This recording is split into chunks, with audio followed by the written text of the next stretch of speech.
పచ్చి రొయ్యల ఇగురు.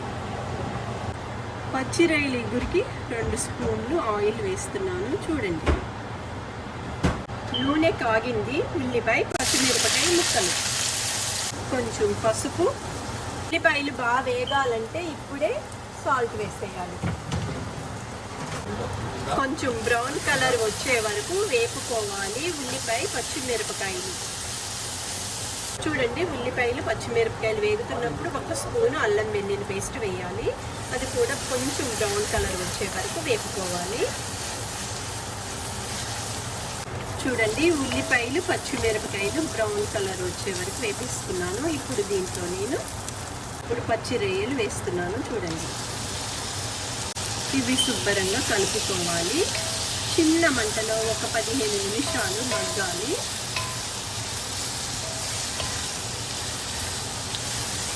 మూత పెడుతున్నాను. చూడండి, ఇప్పుడు మూత తీసి ఒకసారి కలుపుకోవాలి. మనం నీళ్ళు వేయకపోయినా పచ్చి రొయ్యలు అన్ని నీళ్ళు వచ్చేసాయి. ఈ నీళ్ళకి ఈ రొయ్యలన్నీ ఉడికిపోతాయి. తర్వాత మసాలా వేస్తాను. చూడండి, పచ్చి రొయ్యల ఇగురులో ధనియాలు, జీలకర్ర, యాలక్కాయ, కొంచెం దాల్చిన చెక్క, ఒక 5-6 లవంగాలు, కొంచెం కొబ్బరి, ఇవి గ్రైండ్ చేసి ఈ మసాలా పచ్చి రొయ్యల ఇగురులో వేయాలి. చూడండి, ఇప్పుడు మూత తీసి కొంచెం కారం, ఇందాక మీకు చూపించిన మసాలా ఒకసారి శుభ్రంగా కలుపుకోవాలి.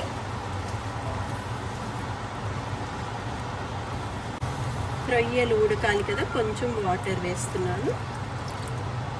ఒకసారి కలిపేసుకొని ఒక 10 నిమిషాలు చిన్న మంటలో ఉడికితే చాలు.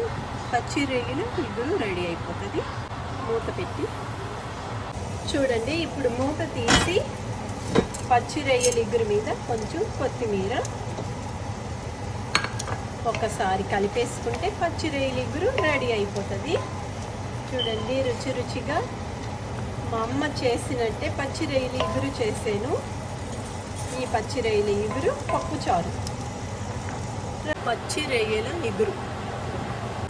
పచ్చి రొయ్యల ఇగురికి 2 స్పూన్లు ఆయిల్ వేస్తున్నాను. చూడండి, నూనె కాగింది. ఉల్లిపాయ, పచ్చిమిరపకాయ ముక్కలు, కొంచెం పసుపు.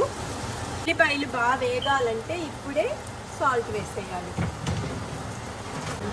కొంచెం బ్రౌన్ కలర్ వచ్చే వరకు వేపుకోవాలి ఉల్లిపాయ, పచ్చిమిరపకాయలు. చూడండి, ఉల్లిపాయలు, పచ్చిమిరపకాయలు వేగుతున్నప్పుడు 1 స్పూను అల్లం వెల్లుల్లి పేస్ట్ వేయాలి. అది కూడా కొంచెం బ్రౌన్ కలర్ వచ్చే వరకు వేపుకోవాలి. చూడండి, ఉల్లిపాయలు, పచ్చిమిరపకాయలు బ్రౌన్ కలర్ వచ్చే వరకు వేపిస్తున్నాను. ఇప్పుడు దీంట్లో నేను పచ్చి రొయ్యలు వేస్తున్నాను. చూడండి, ఇవి శుభ్రంగా కలుపుకోవాలి. చిన్న మంటలో ఒక 15 నిమిషాలు మగ్గాలి.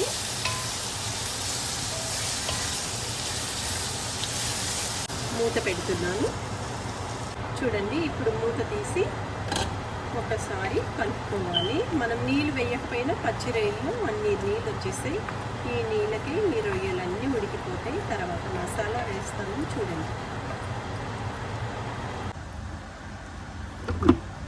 చూడండి, ఇప్పుడు మూత తీసి కొంచెం కారం, ఇందాక మీకు చూపించిన మసాలా ఒకసారి శుభ్రంగా కలుపుకోవాలి.